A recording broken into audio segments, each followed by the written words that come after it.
Heading into the weekend, decision day, final match of the year. Can you just talk about how preparations have gone for that and what you expect to see from Chicago?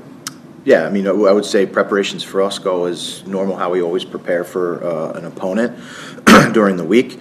An opportunity for players to compete for, positions once again. And there's also a stage of there's an evaluation period. We're not playing for the playoffs anymore, so that's clear. But at the same time, I think it's still a competitive environment day in and day out, and with the intention to prepare as best as possible because we're doing nothing short of still trying to go win the game, and that's the intention, to go to Chicago and get 3 points.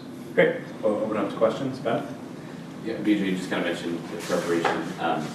Has kind of the evaluation period, or maybe kind of trying to take stock of what you have for next year, does that tweak at all kind of your selection process for the game, or is it still kind of the same as it is most weeks? Yeah, I think the process that we go through is consistent, right? And this is something that when we started here, we're trying to build, the identity and the culture across the club. So that's the main focus of how we're going about it. And each week is there's spots that are competing, and we'll put that best 11 out, and players will get an opportunity if they earn it in training. That's how the environment we're trying to create is here. Is you win it, you win positions in training, and then you get to compete on Saturday. And again, it's the process that we go through each week is because we're constantly trying to take these small steps to evolve ourselves to where we want to be, looking towards 2025. Got it. Yeah, and then I was just curious, obviously Chicago just announced that Greg Berhalter will be taking over, and I know he's not going to be in charge this weekend, but I'm just kind of curious for your thoughts on that, and have you had a chance to chat with him at all? Yeah, so I mean, for me, Greg and I are good friends. So first, I'm really happy for him to get this opportunity. I'm really happy for his family as well. There's always a big support group that's behind all of us in this profession, and a lot of us aren't in these positions without that support group. So I'm happy for Greg and his family. And I think it's a great, I think it's a great hire for Chicago, an ambitious club that wants to sort of set themselves as trying to become an elite club in North America. And for me, I don't think there's a better person to sort of lead that project right now than Greg. So if that's the ambition of the club, I think it's a great choice for him. Knowing him personally, I think it fits a lot of what he's about as equally as an ambitious person. So it's a great partnership, and I'm sure there'll be great and big things to come from them. Okay. Vijay, what the conclusions you might have, if any yet, about this not even have, but a season for you as a coach here in Nashville? For me, I think the perception that I came in with is the perception that I think I still have. There's a lot of good in this club, from the staff to the players to the culture to the fan support to everything to the city. And so I think the job and the focus is to take that good and just push it to make it better. I don't think we're looking to go from good to great. There's an in-between period that we have to do, and for me, I think there's an opportunity, that we started after this New York game, bleeding in through this match, through the off season into 2025, where we have opportunities to grow. We have individually, we have opportunities to grow, myself included. There's certainly a reflection on things that I could have done better, but overall, there's a lot of really good and a lot of positives collectively throughout the entire club, from top to bottom of all of our properties. And the off season's focused on sort of taking those good components and just pushing them to make them better. Now, looking ahead, I don't know if you might not know or not how different this group will be in terms of personnel next season. But would that mean that if let's just say for a matter of a question, that it would be different in a few players? That means that your projects is going to have to restart, or is it going to stay a core of these guys working for you and already with what they accomplished so far? Yeah, I think it's hard to say, not only at this point, but in any off season, how many people are in and how many people are out. It's a constantly changing and fluid environment, especially in the MLS, where there's multiple different mechanisms, some of which you don't control. If players come and go. So for us, the idea is that we're happy with where this club is, from top to bottom, in the culture that we've built, the locker room that we have, the small steps that we're making towards sort of our identity on and off the field. And so, I think it's for us as an opportunity to move forward and grow.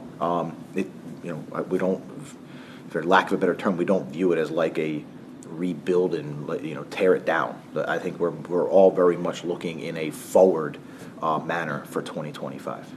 Jacob? Yeah. BJ, I guess how much of what you've been trying to implement here at Nashville SC, I don't know if you can put maybe a percentage on it, but I guess maybe just in your words, how much do you feel how much of what maybe the Nashville SC 2.0 idea, how much of that do you feel people have gotten to see over your first 3 months here? I don't have a percent. I would say we're just scratching the surface of where we think we can be as an entire club. I think there's a lot of what happens. What we see on Saturday on the field is obviously the most transparent component. But there's also a lot of things that are happening inside the club, like we talk about with the alignment of the academy and the Huntsville team and the first team. Like you can see already, there's moments in Huntsville where we have a new manager there and a style of play that's become aligned, and then with the academy there's alignment. So I think we're really in the first steps and scratching the surface of this Nashville 2.0. Sort of project that you speak of. Yeah, and you mentioned this right at the beginning you mentioned this sort of being, I guess, an evaluation period for next season as well, leading up to this game. I guess have you been able to maybe have conversations with players about maybe their roles next season, kind of the future for them with this club, or have those conversations not really happened yet? No, right now we're in our team environment, in our day-to-day environment, we're focused on building this week. We use this window to sort of train hard.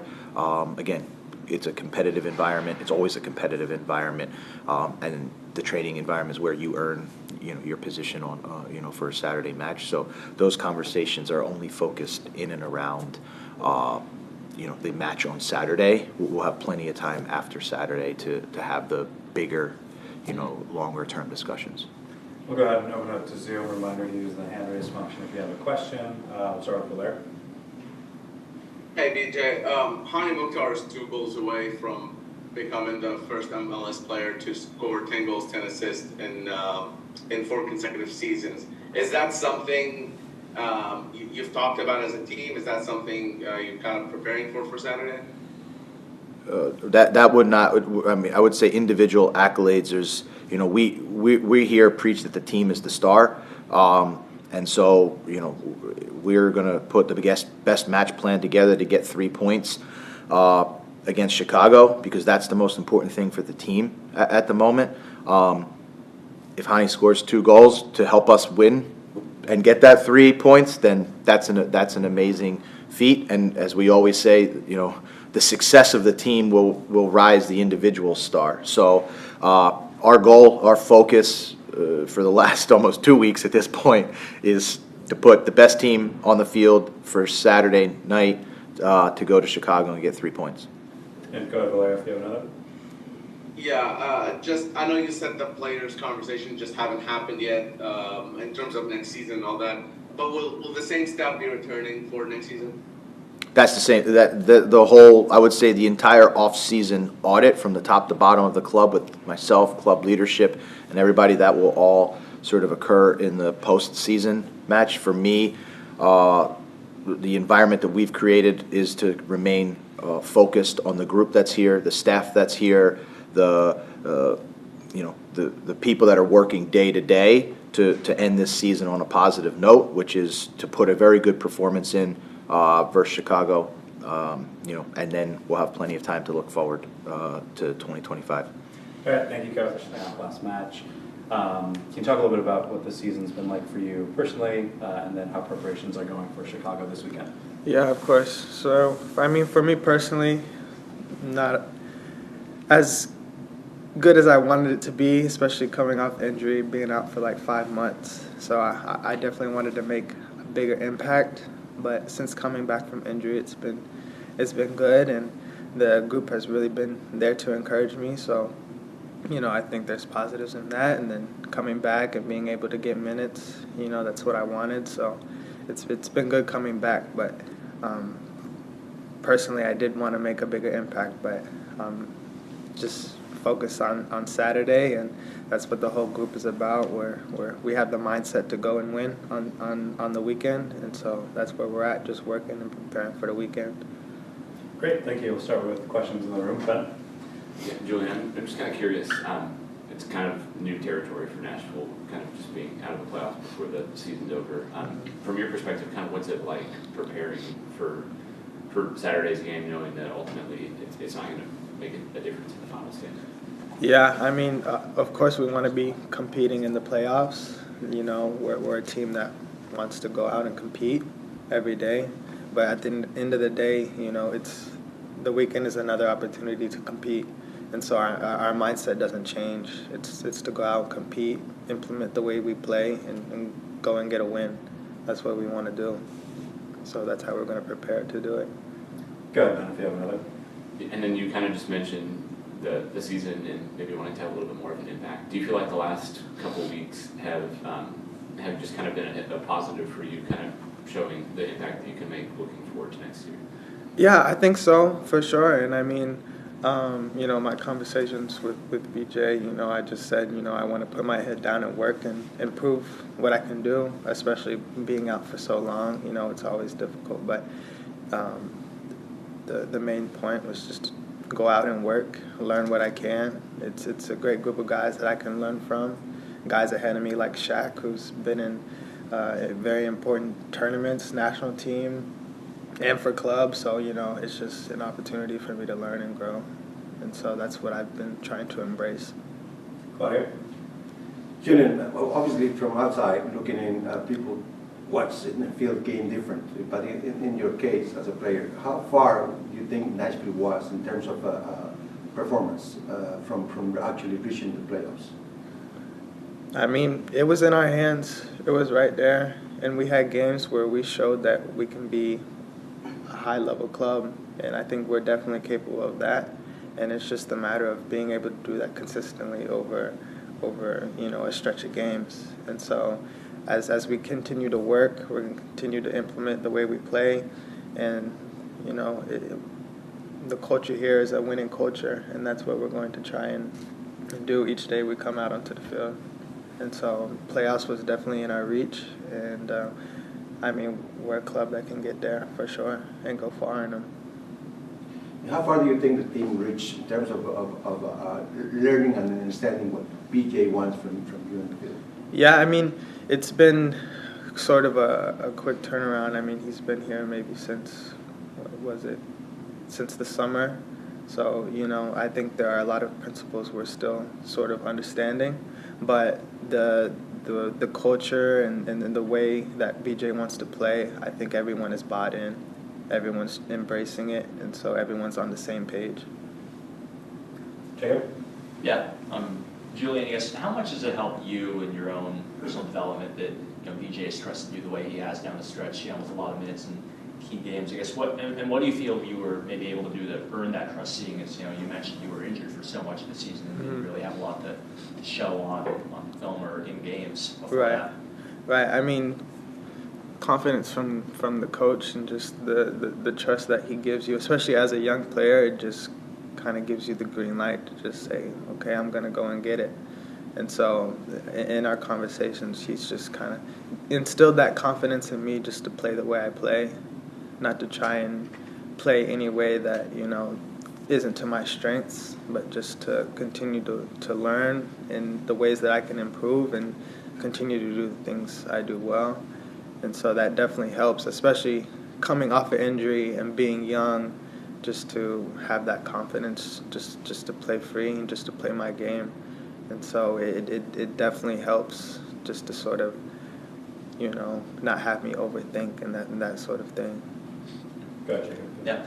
And I guess if you could put maybe a number on it or like maybe a percentage on it, is there how much of what BJ is trying to do here at Nashville, how much of his systems, his game plan do you feel you've been able to unlock in maybe a percentage figure? Do you how much of that do you feel the team has been able to achieve so far under him? I think we've been able to achieve a lot. I don't know if I can put a number on it per se. I think each day we're trying to build off of good days every day, so I think there's a whole lot more that we can unlock. But at the same time, I think we've shown a tremendous amount of growth in the direction that we want to go. All right, we'll go ahead and open it up to questions on the Zoom. Reminder, use the hand raise function if you have one. We'll start with Valera. Hey, Julian. Sorry if you already answered this. We can't really hear you, so I'm going to ask it. But if you already answered, just let me know. But has there been any sort of explanation on whether or not you'll be with the first team coming up next year, or are you going to be still splitting time, or where's that going? Thank you. Yeah, I mean, it's basically up to me on how that goes. And so my plan and my mentality is that I'm going to be up here. And so that's what I want to do. And that's here with Nashville on the first team is where I want to be. Go ahead, Blair, if you have another. And if there are audio issues, we'll obviously be sending this around after. So you guys will have everything then. But go ahead, Blair, if you have another. Yeah, but just for the immediate, this upcoming Chicago match, I mean, have you, how are the preparations for that different than any other match, or are you just kind of business as usual? It's business as usual. The mindset doesn't change, just to prepare as well as we can, and it's another game to compete, and we want to win. So it's the same mindset as any other game.